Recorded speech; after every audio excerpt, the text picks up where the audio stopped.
Welcome back to One Day at a Time, the space where we focus on growth, balance, and becoming your best self without the pressure to be perfect. I am your host, Marcus, your president, and today we're going to talk about something that could completely shift the way you see yourself in your future, developing a growth mindset. So, what is a growth mindset? Let's start simple. A growth mindset is the belief that your abilities, intelligence, and talents can be developed through effort, learning, and persistence. It's the opposite of a fixed mindset, where people believe that you're not good enough for this or I'll never change. The growth mindset says, I might not be there yet, but I can learn. And that one word, yet, changes everything because it reminds you that you're not stuck where you are. You're in progress, and progress is power. Why does it matter? Having a growth mindset changes the way you handle failure, criticism, and challenges. Instead of thinking, I failed, so I'm a failure, you start to think, I failed, so I can learn something new. That shift frees you from the fear of mistakes because growth doesn't happen in your comfort zone. It happens in those uncomfortable moments where you have to stretch, adjust, and keep going, even when it's hard. People with a growth mindset see effort as a part of the journey, not proof that they're not good enough. They know that every experience, even the painful ones, can teach them something valuable. Now, here are three ways you can start developing a growth mindset in your everyday life. First, refrain from struggle. When something feels hard, instead of saying it's too much, try saying this will help me grow. Growth often hides behind discomfort. Two, celebrate effort, not just the results. When you try to learn or improve even a little, that is progress. Reward the progress, not just the outcome. And three, learn from failure instead of fearing it. Every mistake is a mirror. It shows you where you can adjust and improve. Instead of asking, why did this happen to me? Ask, what is this teaching? That's the question alone can turn you and setbacks into lessons. Think about this. Every time you learned something new, from riding a bike to managing your emotions, you failed first. You fell, you got frustrated, maybe even wanted to quit, but then you tried again. That's the growth mindset in real life. It's the quiet persistence behind every comeback story. It's what turns pain into wisdom, effort into skill, and self doubt into confidence. And it's not about being positive all the time. It's about staying open to learning, even when things don't go as planned. Because the truth is, you don't have to have it all figured out. You just have to keep showing up. And in closing, take a second and think, where is your life? Where could your life be if you practice a growth mindset right now? Maybe it's at work, maybe it's in a relationship, or even maybe it's how you talk to yourself. Whatever it is, remind yourself that you're still learning, still growing, and still compatible. Growth is never about perfection, it's about persistence. Thanks for tuning in to One Day at a Time. If this episode inspired you, share it with somebody who's learning to trust their process and believe in their potential. Until next time, stay patient, stay curious, and keep growing one day at a time. I'm a hop. Okay, disclaimer before this episode. I understand and I know the bottom ticker was saying recovering out loud. I'm doing a lot of different episodes right now. I'm just trying to build up my catalog a little bit. Players mess up. Players mess up. You know what I'm talking about? But welcome back to One Day at a Time.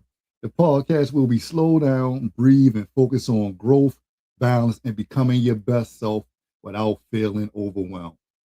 I'm your host, Marcus for President, and today we're talking about something we all struggle with: negative thoughts. Those quiet, heavy moments when your mind turns against you and makes you doubt yourself. Today, we're going to talk about what they are, why they happen, and how to take your power back. So, what are negative thoughts? Can we be honest? Negative thoughts aren't always loud. Sometimes they're subtle. They sound like, I'm not good enough. I always mess things up. Things never work out for me. We all have them. Those mental loops that replay our fears and insecurities. But here's the truth. A thought is not a fact. It's just a moment passing through your mind. The problem starts when you start believing every thought your mind throws at us.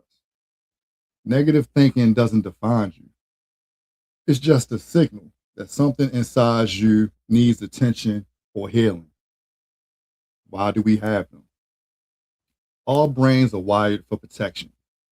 They naturally focus on the threats, emotional or physical, to keep us safe. That's why the negative voice is often louder than the positive one. It's your mind trying to prepare you for what could go wrong. But over time, we don't check those thoughts. They become habits.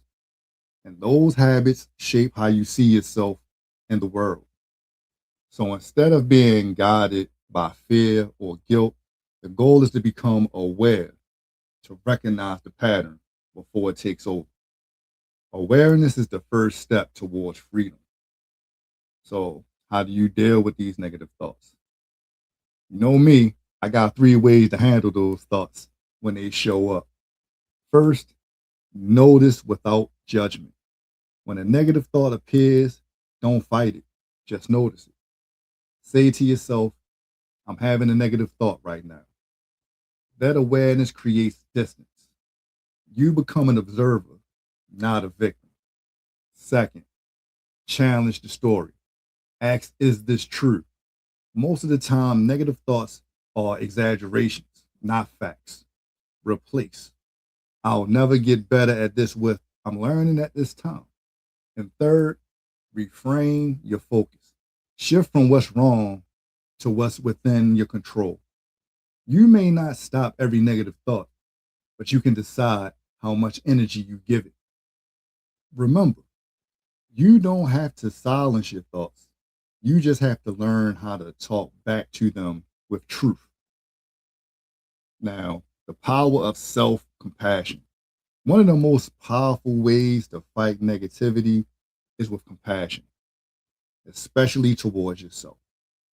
When your mind starts being critical, just ask yourself, would I talk to someone I love this way?